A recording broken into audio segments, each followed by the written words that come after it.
A very warm welcome to all our viewers. I'm Mary Nimana, will be presenting the news for you today. Stay tuned. A negotiation process that went on for 10 days has been concluded with a peace agreement between the governments of Tigray and Ethiopia. After a 2-year-long war that has claimed the lives of hundreds of thousands of Tigrayans, an agreement of peace and permanent cessation of hostilities has been signed.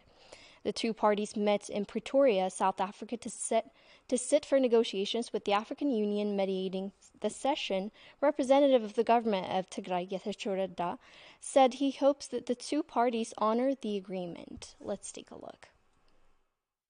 Obviously, the last 10 days were not a particularly exciting experience, in the sense that there was so much haggling over what would otherwise be considered trivial issues. But ultimately, the fact that we have reached a point where we have now signed an agreement speaks volumes about the readiness on the part of the two sides to lay the past behind them and to chart a new path of peace level. Making peace obviously has proved more difficult and more intractable and elusive than presiding over the killing and destruction, the killing of women and children and destruction of property.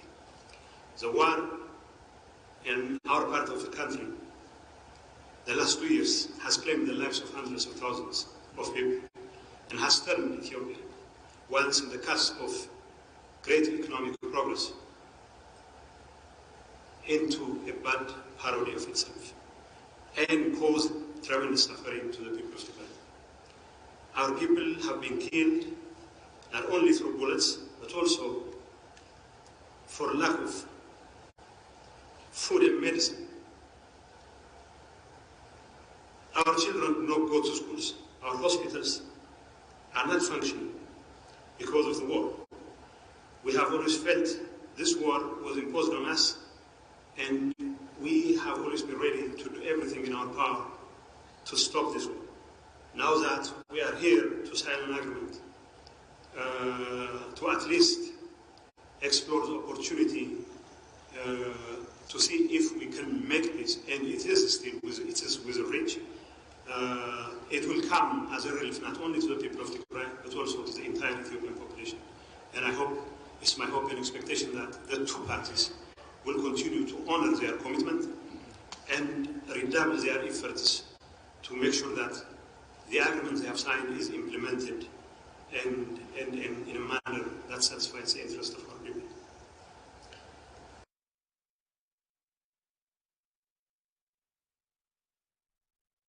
On a related news, the peace agreement signed by warring parties has been welcomed by leaders, politicians around the world. UN Secretary General Antonio Guterres, UN Secretary of State Antonio Blinken, European Union High Representative Joseph Borrell, and others welcomed the peace agreement signed by the warring parties.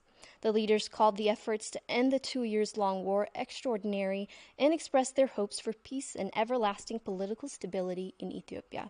Salome Tigrai presents a report by Salome Berha.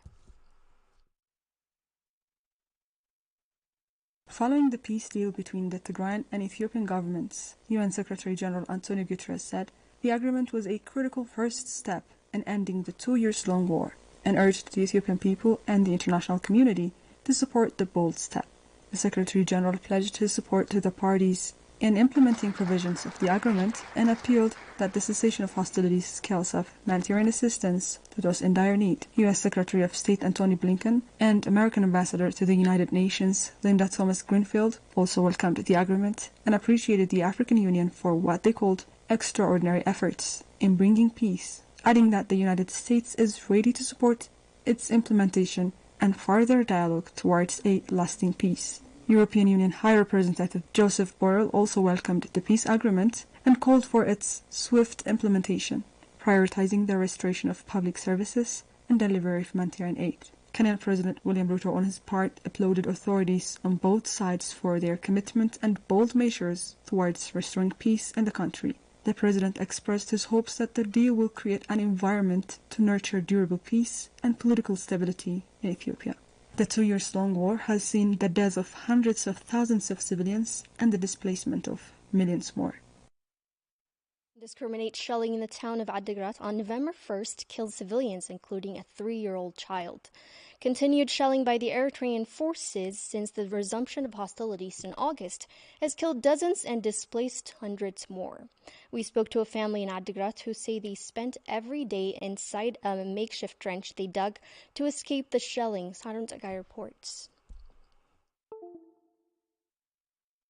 On the 1st of November, an artillery fired by Eritrean forces towards the town of Adigrat landed inside the living compound of Aragawi Gebrehannes and his family, killing and wounding residents. Aragawi lost his 3-year-old grandchild due to the shelling. He tells us that his grandchild was hit by a sharp nail on his head, embraced by his mother. When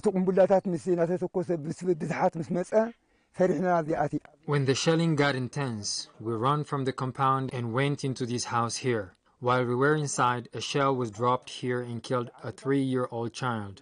His mother and my granddaughter were also injured. There were 6 of us inside. The kid died and the rest of us are wounded now.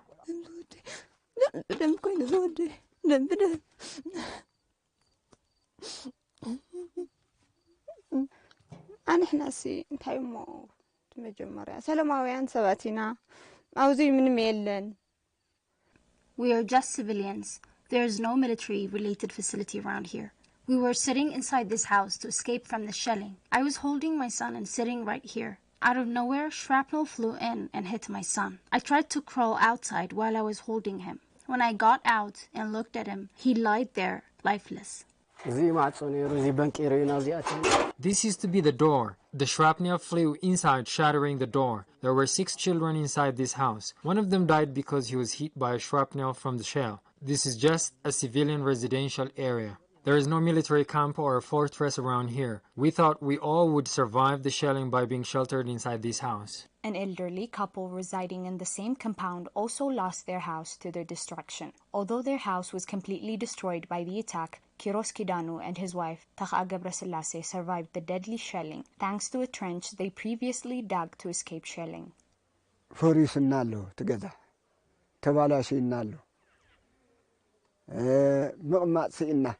Our house is destroyed. We don't know where to go. The bombardments are on a daily basis. We have no break.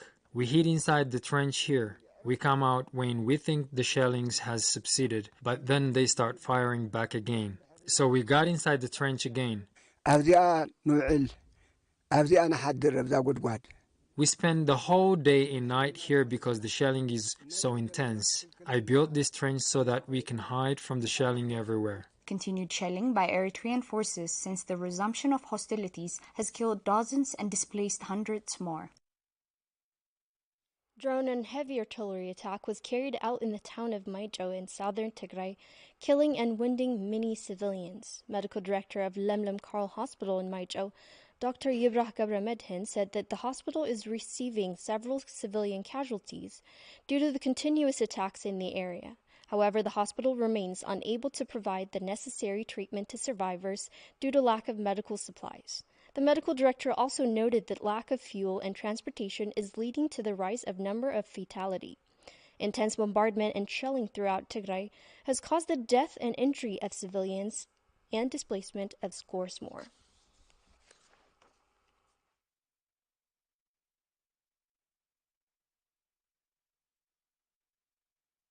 Another round of ethnic expulsion of Tigrayans being witnessed in southern Tigray. Our reporters spoke with IDPs forcibly displaced from their hometown in Korem, southern Tigray, who say they had to flee to Maijo in an attempt to escape horrific atrocities on Tigrayans in the area.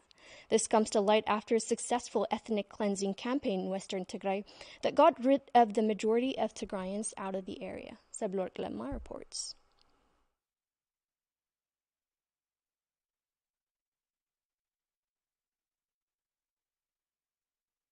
Ethnic cleansing and forceful expulsion of Tigrayans has been one of the characters of the war in Tigray, as the Allied forces had committed ethnic cleansing in areas such as western Tigray. Recently, another round of ethnic expulsion of Tigrayans has been witnessed in southern Tigray. IDPs from Korem, currently sheltered in Maijo, say they were forced to leave their homes as a result of atrocities being committed on Tigrayans in that area.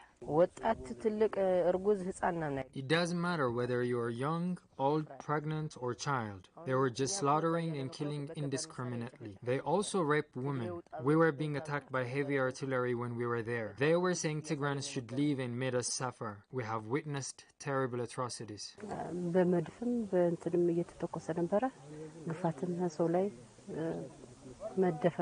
They were shelling the area using heavy artilleries and were committing atrocities on civilians, including rape. They were also killing the youth. We have suffered a lot there. They were committing heinous atrocities. They brutalized and killed many youth. The IDPs also say that their properties were being looted by Fano, Amhara militia, and Ethiopian forces on top of the atrocities committed on them and many other civilians in southern Tigray.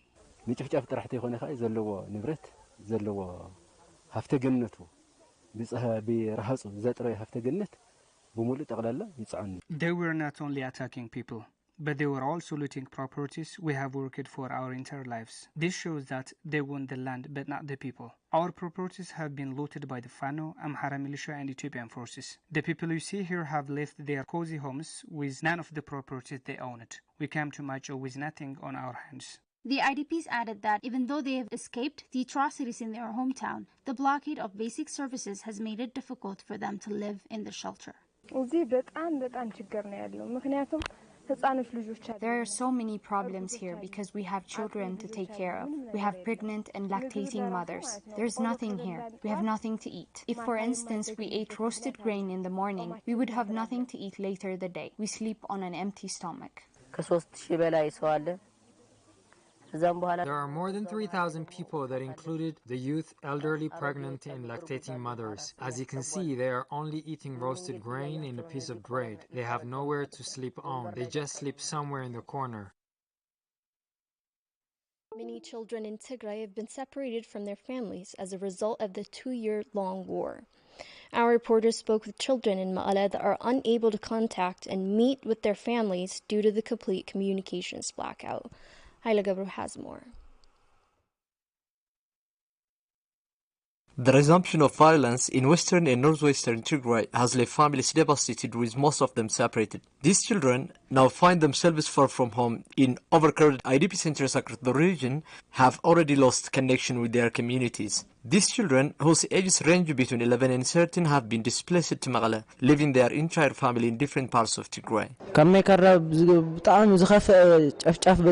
We were displaced from Maikadra to Shira in early November of 2020 following the brutal massacre carried out by the Amhara forces, ENDF and their Eritrean allies. We were being starved to death due to the all-encompassing siege, though we were sheltered in a repurposed IDP center. On top of all this, the Ethiopian and Eritrean allied forces have started shelling and bombarding Shira using artilleries, rockets, fighter jets, and drones, targeting civilians across the city. Thus, we left Shira on foot and arrived here in Maqala after a tiresome journey. We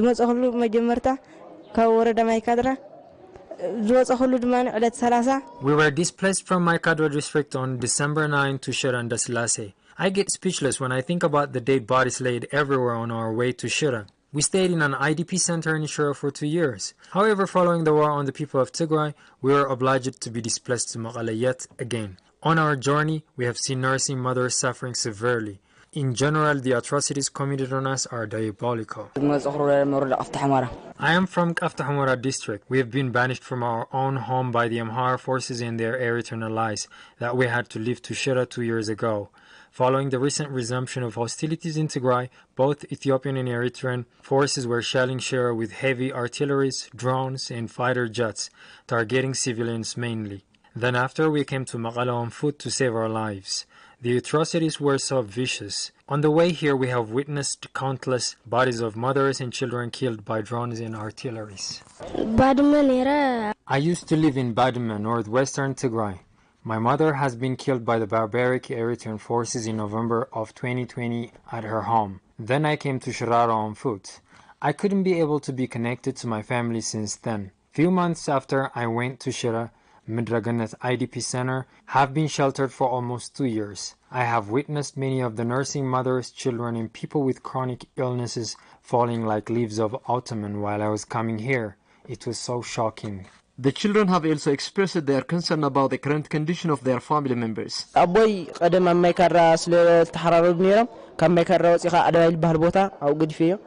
my father in Adabai, Western Tigray. I have also 2 brothers who fled to Sudan. My mother and one of the other brothers of mine are also in Shira at this time. I am deserted here all by myself. It's awful. Now I don't even know the situation of my family.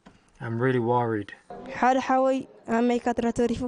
I have a brother in my cadre. My father and my mother are in Shira too. First, my mother was in Sudan. Then she came back home in search of us. Unfortunately, she is suffering from the ceaseless atrocities being committed on her for the second time. My family are in Aksum IDP Center. Following the frequent of shelling in Aksum, I just went to Adwa, then to Maqala. On my way here, when I was in Tembin, I was starving to death and didn't think I will make it alive. There was no food and water. The plight there is unbelievable. I finally came to Maqala on foot. I don't know the whereabouts of 6 of my siblings. I miss my brothers and sisters, Mahari, Masarat, Haftom, Rigat, Yibra, and Ma'arig. The Ethiopian government and its allies must stop shelling and aerial bombardments, which is victimizing civilians in Tigray. We also demand food and medicine. We have also the right to learn. It's time to act now. The world should work for the entrance of humanitarian aid into Tigray. The war must end through a peaceful dialogue. Thousands of children and adults are dying on a daily basis. The world must give us its attention from now on. It is to be recorded that Ethiopian Red Cross Society, in collaboration with the ICRC, tries to reunite families that have been separated due to the war and are sheltered in IDP camps across the state. So far, there are over 530 children who have been separated from their families, and the organization was able to reunite only 25 of them. Children with chronic illnesses are finding it difficult to survive due to lack of basic medical supplies. We spoke to the family of Angasom Gabrazgi, a child suffering from hydrocephalus, a common pediatric neurosurgical condition. His mother says his condition has worsened due to lack of nutrition and inadequate medical follow-ups. Let's take a look. Angasom Gabrazgi is a child who suffers from hydrocephalus. Letai, Angasom's mother says he was exposed to the condition due to lack of nutrition and inadequate medical follow-ups before birth to begin with. She says the condition with her son was one that she failed to understand at first before he was carried to the hospital for running out of air. Although he didn't have any visible bump when he was born, he would constantly cry, and the doctors told me to constantly check on him for symptoms. After 24 hours of crying, his face turned yellow, and he started running out of oxygen. At around 1 after midnight, he was sent to Eider Referral Hospital. Dr. Abraha, a pediatrician in Eider Hospital, says this case, namely hydrocephalus, occurs when cerebrospinal fluid in the brain is either excessively produced or hampered in circulation and absorption. Explaining hydrocephalus may arise before or after birth, he says most children with the condition are exposed to it due to lack of folic acid. Normally in our brain or inside the calvarium, we have the brain tissue, we have that we say brain. Then we have also normal clear fluid, which we call cerebrospinal fluid, and we or abbreviate it as CSF. And this fluid is produced in our body and well regulated with absorption.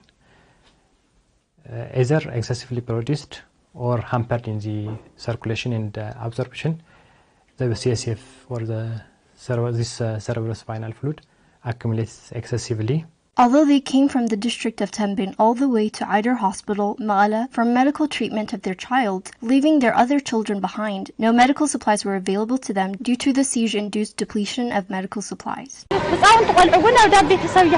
I left my 2 other daughters at a relative's and went to Eider Hospital to get the baby treated for 2 months. The doctors then told me that his brain may also get filled with fluid and that it was treatable. However, the treatment can only be performed after other parts of his body are treated as well. I borrowed money to make him finish the treatment of the other parts of his body. Then they told me that the treatment for his brain required 20,000 birr, which is a process which required inserting a tube into his body. But then the supply was nowhere to be found. I went to the hospital several times, but they told me that it wasn't available. After all the efforts they've put in, medical supplies were still nowhere to be found. According to the doctors, the child had reached a state where he cannot be treated or healed.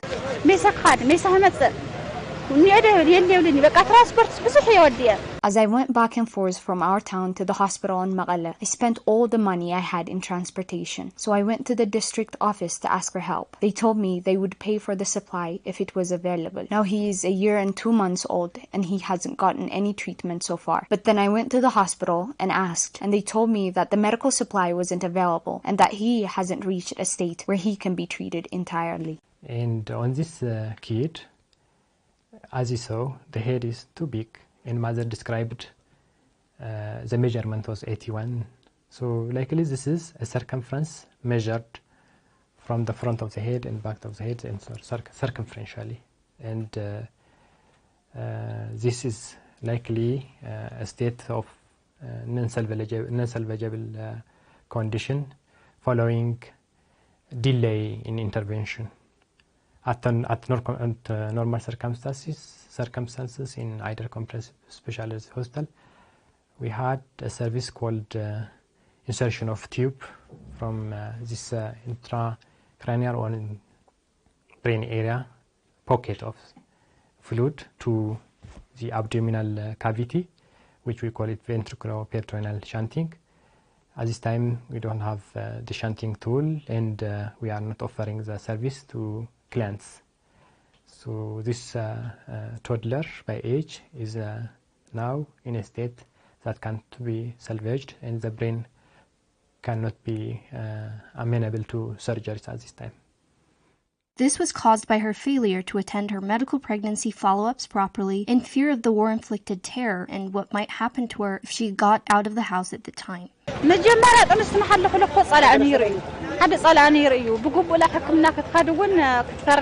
We were encircled by the enemy at the time, so I couldn't get out of my house and I couldn't attend my pregnancy follow-ups properly. I had lack of iron, but I couldn't get that because we couldn't walk and live freely at the moment. Letainal says they have to sleep at a church and beg for food during daytimes in order to survive. On top of which, she says, it has become very hard for them as the child's condition requires feeding more than the usual amounts. Due to his condition, he needs to be fed more, but I don't have anything to feed him. During daytimes, we beg here and we sleep at the church. The doctor explains the international community has in many ways failed the lives who are desperately waiting to be saved, and he says countless will have to share the same fate as Angasum if the required medical supplies do not enter the region immediately. So what can be done is basically is offering the supplies, rechanneling the communications, allowing unhindered humanitarian access to medicines. So this is the minimum thing I may request, that basically if they have remaining eyes to see, ears to hear, is basically